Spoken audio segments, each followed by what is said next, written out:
ಲೋಕಸಭೆ ಚುನಾವಣಾ ಸಂದರ್ಭದಲ್ಲಿ ಇಡೀ ರಾಜ್ಯದಿಂದ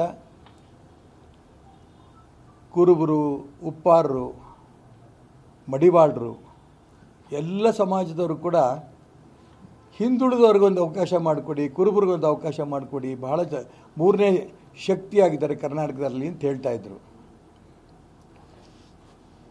ಒಂದೂ ಕೊಡಲಿಲ್ಲ.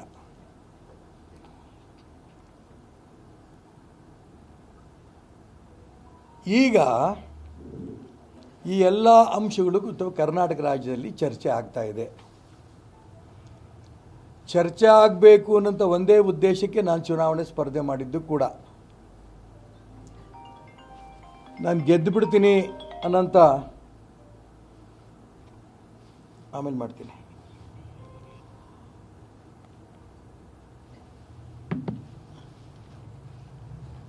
ನಂಬಿಕೆ ನನಗೇನು ಇರಲಿಲ್ಲ.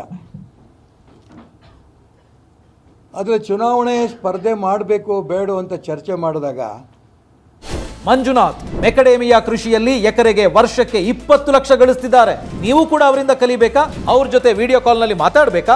ಈಗಲೇ ಫ್ರೀಡಮ್ ಆ್ಯಪ್ ಡೌನ್ಲೋಡ್ ಮಾಡಿ.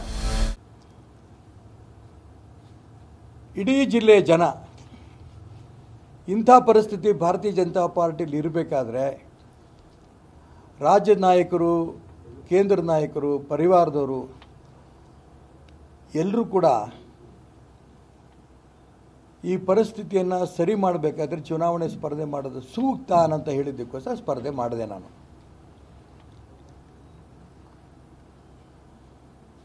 ಪ್ರಾರಂಭದಲ್ಲಿ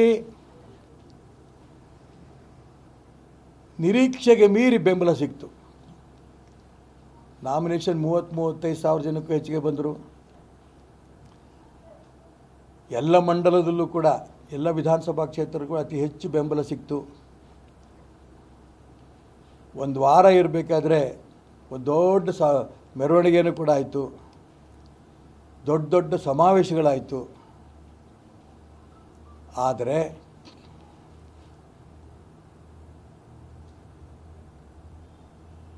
ರಾಜ್ಯದ ಜನ ನರೇಂದ್ರ ಮೋದಿಯವರನ್ನು ಮರೀಲಿಲ್ಲ.